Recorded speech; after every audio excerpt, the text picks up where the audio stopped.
The trauma of abandonment by my mom. Story time. My mom got abused at a very young age by two men and she got pregnant.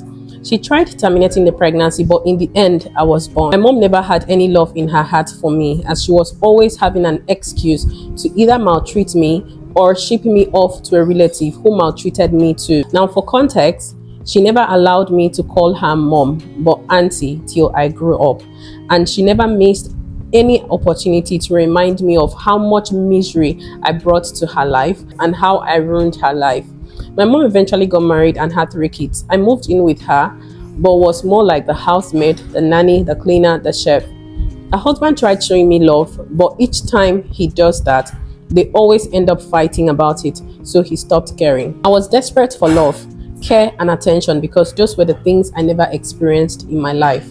And so the very first boy that showed me that little love, I ran away from home to live with him. I ended up getting pregnant because I was living with a boy, obviously. But guess what? He paid for my fees and I started school in a polytechnic. He introduced me to his family, who welcomed me with open arms. His mom, who coincidentally is also a product of abuse, showered me with the kind of love I've never experienced before. We did only court wedding because my mom said she didn't want my dowry, and her siblings too didn't want to have anything to do with me. I gave birth to twin boys and life was moving smoothly. My husband is not rich, but I'm contented because I have my husband and his family who loves and adores me. I'm happy for you. Let's take it back to my mom again. Her three kids were involved in a school bus accident that went viral. Her two daughters died on the spot and the boy was rushed to the hospital, but he didn't make it. Shortly after she lost her kids, her marriage ended. My mom reached out to me to apologize and requested to see my kids.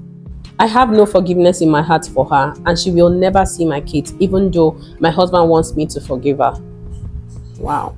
Dealing with a situation like this, a deep-rooted trauma, do you think she's right for not wanting her mom to see her kids? And do you think she's right for not wanting to forgive her and not wanting to have anything to do with her after everything she has experienced in her life in the hands of her own mother that gave birth to her, simply because she was abused and she's a product of that abuse? Feel free to drop your comments in the comment section and let me know what you think. Bye.